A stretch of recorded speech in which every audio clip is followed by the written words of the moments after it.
everyone. Good morning, ma'am. So, ako po yung second reporter sa Group 9 and bago po po mag-start is meron po tayong game. So, yung game is magpapa-jumble word po ako. So, sino po yung gusto sumagot? Dexter, yung number 1. Theater po. Yes, yes. So, yung number 2, Number 2. story, I think, monkey people. That's right. Opo, people. Tapos yung number 3, Joel. Story. Story, tama. Ay! So, yung theater, people, and then story is meron siyang kinalaman sa topic ko ngayon. So, let's start.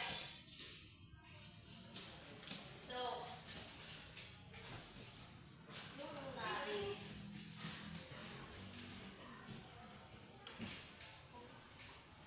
so, storytelling in theater is powerful and essential element that captivates audience and brings performance to life. So, let's delve into its significance and techniques.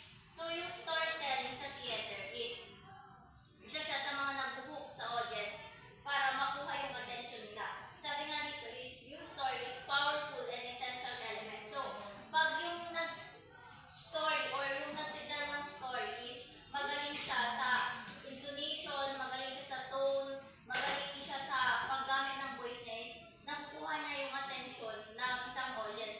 Di ba, for example, pag may narinig kayo si Lola Basha, di ba, si Lola Basha, pag nagkukwento siya, is talagang nakukuha niya yung audience niya. Kasi, halimbawa, sasabihin niya, noong unang panahon, gagano siya. Tapos, meron siya ulit na next na voice na gagamitin. So, dun pa lang is, makukuha niya agad yung attention ng yung mga nanonood.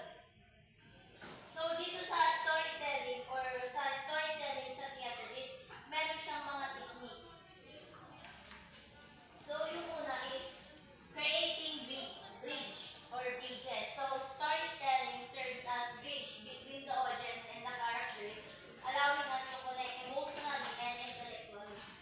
Through stories, we can explore universal themes, experiences, and emotions that resonate with people across cultures and time periods. So, creating bridge. So, di ba, yung bridge is, ano siya, ano ba, ganyan. Meron ditong dagat, gano'n. Di ba dyan is nag-uugnay, yung bridge is nag-uugnay siya, di ba? Yes. So dito is, when we say creative bridge, ibig sabihin, yung storytelling is nag-uugnay siya. Serve as bridge between the audience and the characters. Kasi nga, ma-interaction sila. So pag yung nag-storytelling is, meron siyang connection or meron siyang bridge na ginagamit, connection, dun sa audience niya is makukuha niya yung attention. And syempre, pag nag-story ka is, di ba meron yung nag-story na parang wala lang,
Embodying meaning in theater storytelling goes beyond mere narration. Actors physically embody the characters and their dynamics, recreating their action on stage. This This embodiment adds the emotion and immediacy. immediacy to the storytelling process. So yun, embodying meaning. Kasi dito sabi niya, in theater storytelling goes beyond mere narration. Actors physically embody the character. So yun, yung actors dyan is talagang i-embody nila yung character. Diba? Have you ever watched the, yung Joker? Diba? Si Joker. Oo, si Joker. I-embody niya talaga yung Mm-mm. Joker, diba? Yung talagang tawa niya, daw siya tumawa. Pag narinig ko yun, is talaga. Siya na yun. Yes. Alam mo na agad na si Joker. Joker diba? yun, oo. So kasi nga, i-embody niya yung characteristic niya. Hindi naman pwede na ang character mo is matanda tapos ang boses mo is bata. So dapat pag talagang i-embody mo is kung ano yung gawin niya, kung ano yung ugali niya, kung ano yung behavior niya, ano yung characteristics nung ginagaya mo is Yun din, na-possess, yun din. yun Yes, na-possess. dapat na-possess mo siya. Kung halimbawa, Possess. na ang ginagaya mo or yung storytelling is about si Babalu. Pag si Babalu, eh syempre, yung boses niya dapat, ganun diba, dapat yung talagang character na, na-embody niya yung characteristic or yung napoposes niya talaga yung character nung isang, ginagaya niya. Or, nung halimbawa, another example is halimbawa ang storytelling niya dun sa theater is Hayo. So, dapat talagang ang niya is ang pinuposes niya talaga is pag Hayop. Pati yung sounds, di ba, ma'am? Yung Pati yung sounds. Oh. Pero paano mapagmukha ng hayop, ma'am? Uy, siro. So, talaga, na-embody niya yung pagiging, character niya na hayop. Pag puno, syempre, dapat puno siya na, Nakatayo lang. Hanggang the whole scene, no? Oo. Depende na yun kung sakali sinabi nung Yung character nun, sinabi very doon sa exempted, story no? na Yung nakatayo lang. Kasi pag talagang sinabi doon sa story na nagsasalita yung puno, talagang magsasalita siya. Siyempre magugulat ka naman kung wala doon sa story na nagsasalita yung puno, tapos dami ng salita. Di ba, parang hindi yun maganda. So, sabi niya pa dito is, this embodiment adds deep emotion and immediacy to the storytelling process. So, napakahalaga or napakalaki ng impact nung pag-process mo talaga or pag-embody mo ng character mo doon pag nag-storytelling ka. Kasi nga, paano makukuha yung audience mo or paano mapaniniwalaan nung mga nakikinig sa'yo kung ang character mo is matanda tapos ang boses mo is bata. So, paano sila maniniwala na matanda ka, di ba? So, yun, embodying the meaning. Pakita ka ng birth certificate. So another is active imagination. Unlike traditional theater or film where viewers passively observe characters and events, storytelling encourages active imagination. Listeners visualize the story, engaging their senses and emotions. It's collaborative experience where the audience co-create the world of the play in their mind. So active imagination, di ba pag nag-storytelling is talaga, pag nakikinig ka, nagkakaroon ka ng imagination sa utak mo.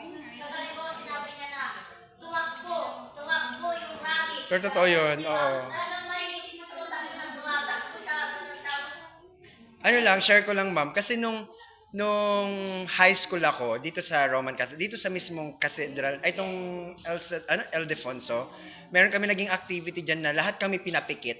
Then, lahat sasabihin nyo, ay di ba, meron muna kaming gagawin na parang bahay. Bubuuin muna namin yon. Then, syempre, hindi namin alam kung anong magiging next step. The next step is pipikit kami, then sasabihin kung ano yung mga maririnig namin tungkol dun sa bahay. Then, that time na umiyak kami lahat kasi parang nakarelate kami lahat. Na-imagine namin kung ano yung nandun sa thought. Then after that, sinira yung bahay, lalo kaming naiyak. Kasi effort namin yun, ito sinira pa. Parang yung sa active imagination, dun mo palang makikita yung appreciation mo sa isang bagay. yes. Kasi nga, yung utak mo yung gumagana, yung imagination mo yung gumagana. Sabi nga nila, imagination ang limit. Yes, imagination no limit yun. No? Imagination no limits, di ba? Sabi nga dun sa Cream Stick, di ba? Or cream stick. Yun nga, pag may nag-storytelling kasi dito,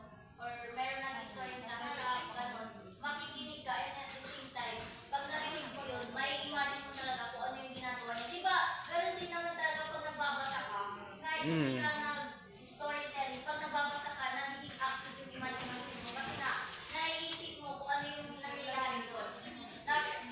Parang nagpipilit ka kung ano ba talaga yung ginagawa nila. Pag sinabi ng karakter na umiiyak siya, naiisip mo talaga, na-imagine mo talaga na umiiyak siya, di ba? So, sabi dito is, encouraging active imagination. Listeners visualize the story engaging their senses and emotions. Yun nga, binivisualize nila yung story. Gamit din ang senses nila. Kasi nga, halimbawa, ang sinabi nung storytelling is, narinig niya. O, di ba, ano, yung parang, yung tenga mo is parang may naririnig din. May narinig ka rin, Yes, oh. pag sinabi niya, napakasarap ng pagkain. Parang masarap din yung, ano, no? Parang feeling mo, kinakain mo din yun. Ah. Kasi nga, meron yung Senses. merong active imagination na nangyari sa'yo. Kaya sabi ka nga, it's a collaborative experience where the audience co-create the world as a play in their mind. So, kung yung nag-storytelling is binabasa niya, yung talagang nandoon sa text or story is ikaw naman na audience na nakikinig is meron kang naiisip na version mo sa utak mo. Di ba, halimbawa may narinig ka, sabi mo sa sarili mo is, what if ganito kaya? What if ganun kaya yung nangyari din sa character? Kasi nga, Perspective. parang nakikreate mo, nakaka-create ka ng new imagination or new story sa utak mo sa pamamagitan ng mga narinig mo. So yun, active imagination. So later on is, meron po akong ipapanood ng video wherein yun yung magiging example nung nasabi ko na storytelling when it comes sa theater. So another is technique. So battery technique. Technique. Effective storytelling in theater involves various techniques. First one is voice skills. Skillful use Okay of lang. voice, Iyan mo na. sound effects, and Mamaya na rhythm lang. enhances Tuloy-tuloy na lang. facial expression and gesture. Actors convey emotions and intentions through their expressions and movements, pace and repetition. Controlling the pace and Sino? repeating key moments create impact. Engagement with the Sa akin yun. audience. Direct Pero hindi kita interaction mag-video. with the audience draws them deeper into the story. So dito is merong iba't ibang techniques when Malapit it na, comes ikaw sa na susunod. storytelling. Diba, ang sabi dyan is effective storytelling in theater involves various techniques. So unang muna dyan is voice. Kasi nga, pag alam mo i-control yung voice mo, makaka-activate mo agad yung attention ng audience mo. Diba? Paano pag monotonous lang kasi yung boses mo, parang wala siyang buhay, gano'n. Diba yung hindi yung sinabi sa atin, about sa monologue natin, dapat gumagamit tayo ng iba't ibang range ng voices natin. Pag halimbawa nagagalit talaga siya, dapat pasigaw ka talaga, hindi yung galit ka na, wag yan, gano'n ka lang. Diba? Galit ka, wag Parang, yan! parang iba yung wag yan na parang iba yung... Diba? Pag galit ka, yung nag-storytelling, pag galit siya, alam naman sabi niya na, wag mo gawin yan, diba? Parang iba din, no? Talagang ini-embody niya yung voice ng character niya is, pag galit siya, galit talaga siya. Pag masaya siya, alam Masaya. naman, masaya ako, gano'n. Diba dapat, masaya ako, diba dapat gano'n. Yung voice niya talaga is, talagang, yes, na mas na-express niya dapat yung voice niya. Ganun. Sabi nga dito is skillful use of voice, sound effects, and rhythm enhances the narrative. Kasi nga, pag yung boses mo talaga is powerful siya, at the same time, maganda yung pagkakanarate mo ng story is makukuha mo yung attention nung nakikinig sa'yo. Parang yung sa sa papaluto, mga ganun. Yes, Diba? diba? May mga sound effects sila. Yes, totoo yun. Yung sa Papa Dudon, di ba? Pag nag-storytelling si Papa Dudon, talagang... Hindi ko naman nakikita pero Yes. Parang nakikita niya, pero nakakalimutan ka. Parang Kasi sabi- nga yung voice niya, talagang... Ang ganda ng pagkakanakit ng voice niya. So, another is yung facial. So, syempre nga, theater. So, nanonood talaga sila sa isang entablado. May nanonood talaga. Tapos may nag-storytelling dito. So, sabi nga, this expression and gesture, actors convey emotion and intention through their expression and movement. So, yung facial expression is malaki ang impact din sa pagkita ng story. Kasi nga, pag halimbawa masaya yung sinasabi dun sa storytelling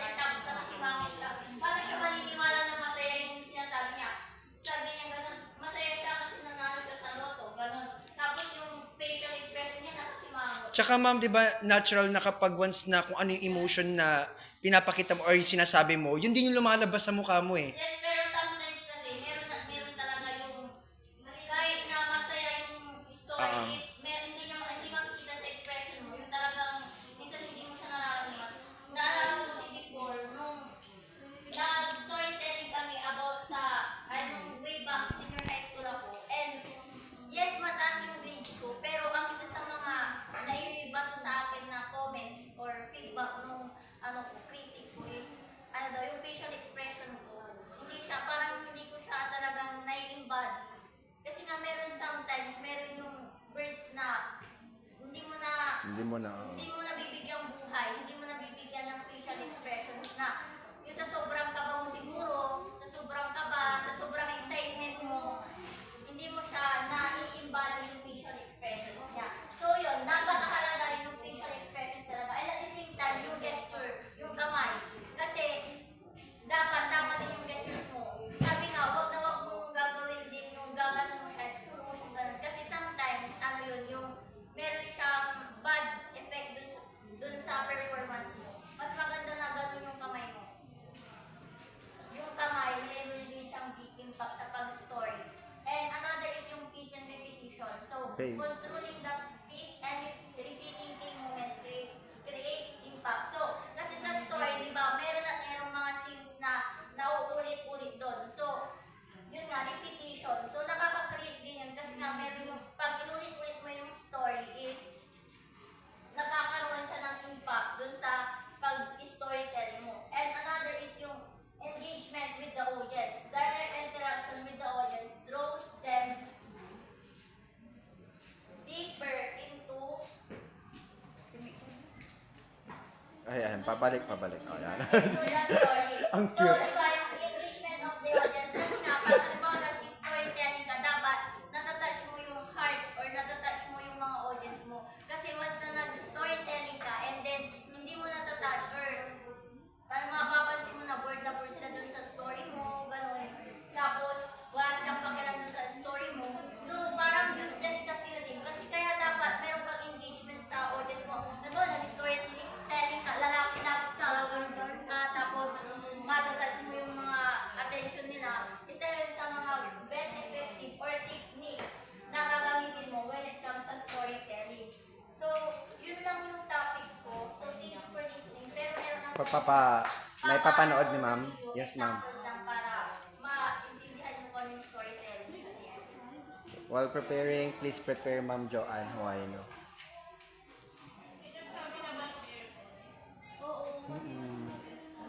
Nagsabi rin ako kanina. Wait lang daw, willing to wait. Sabi.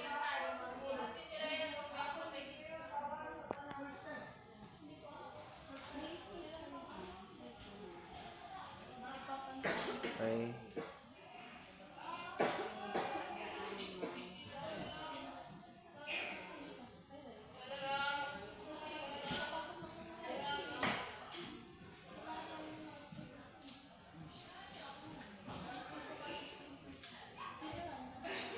Ang cute mo.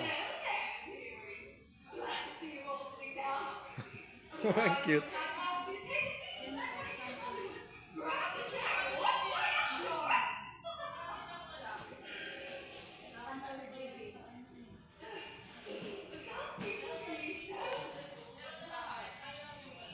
So as you can see, di ba, yung portray niya dyan is lasing siya. So talagang ini-embody niya or pinoportray niya talaga yung pagiging lasing niya.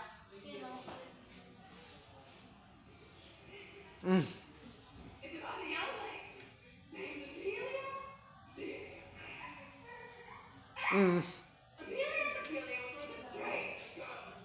So ganyan po yung sinasabi ko na example ng pag-storytelling sa piano. Ini-embody niya talaga yung character niya na pinoportray niya. Kung mapapansin niyo din yung facial expression niya is nagbabago siya. From masaya to seryoso.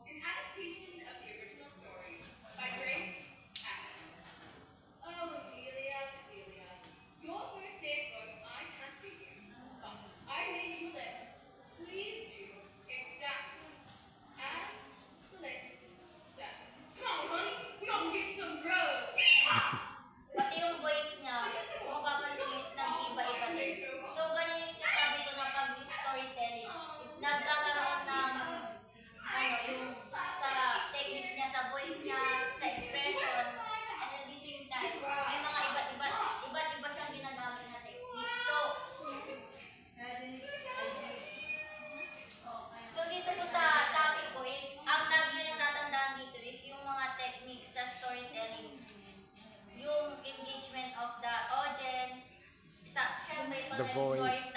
storytelling guys, syempre merong creating of the bridge. Yung storytelling is nag-create siya sa audience and then dun sa nag-storytelling, and yung isa pa is yung meron siyang mga iba't ibang techniques, yun na voice, engagement of the The pace, the audience, repetition. yes, pace and repetition, mga ganun. So, Yes, ma'am.